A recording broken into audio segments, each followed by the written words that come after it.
The president used to be a senator. He understands this. That's why he went on national TV. I believe that's why he called. Because he wants to make sure we know in the Senate that he will not allow that.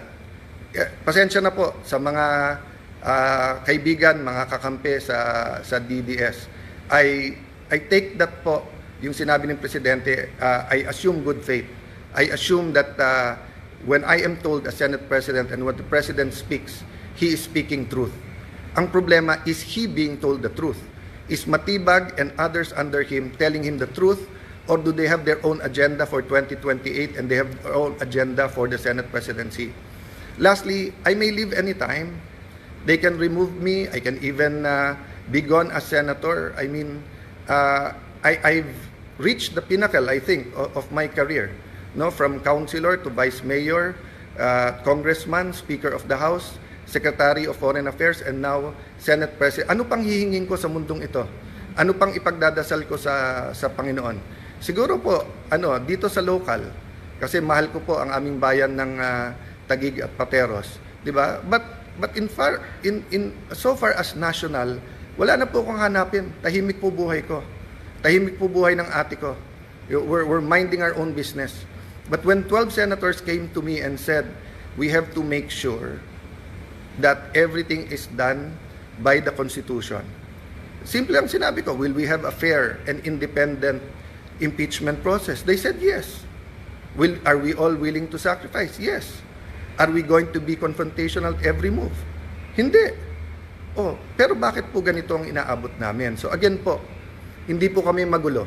Ginugulo po kami. So again, Honorable Ombudsman, please consider, remember po, in an investigation, it's not only the result, it's the process. So there will be no independent investigation while the NBI officials hindi lang po yung director, yung pong head ng transnational crimes, kasi yung po ang tinuturo ng kanilang confidential agent. Hanggang hindi po sila sinususpend, tapos ang sinususpend po ng sa Senate.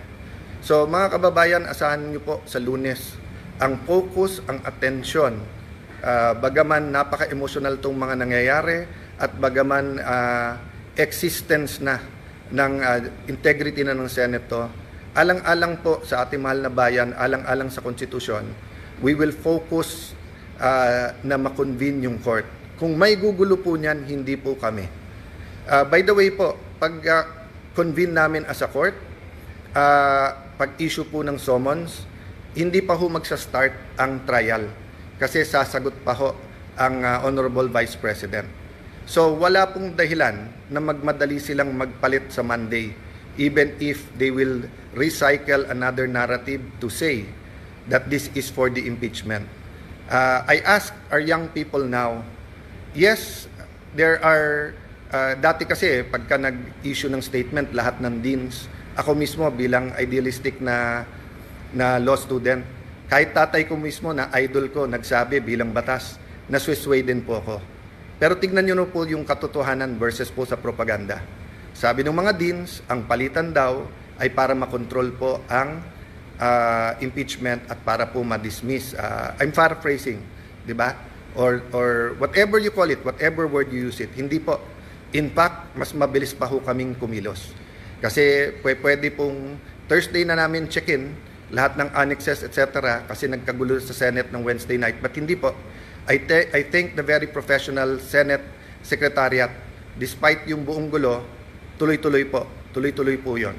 So again po, you want an independent investigation, go ahead po. Pero delikado po kung ano magiging katotohanan because ang katotohanan po, ang Senado ang ginugulo. We will keep you updated. Again, we have all the facts. Sa mga matitinik na reporters na may mga tanong na pointed, I'm talking about outside the Senate kasi inside the Senate nakapagtanong naman sila. We're ready to answer all of the questions. We just wanted everyone, to not have a national trauma about a news that inaatake ang Senado ng NBI. But now that it's out, that it is the NBI, prove to us that that was a rogue decision. Prove to us po na misfire po yun at hindi po yun ang ang talagang tangka, di ba? Again, I will give everyone the benefit of the doubt. Pero doon po sa mga nagsasabing drama, etc., ito lang po sasabihin ko sa inyo. I hope your family is never put in that position. Because I was there. I was there and I wanted to go out and I wanted to face them. Di ba? And I saw the reaction of everyone and I watching the video, sobrang tapang po. Hats off. I really respect po yung Senate media. Hindi kayo nagtago, hindi kayo umuwi. You ran towards danger so that people will know the truth. Kaya yung pakiusap ko, lahat ng naglalabas ng video, nakitang-kita yung katotohanan, kaya nasisira mga gawa-gawang narrative. Continue to do that.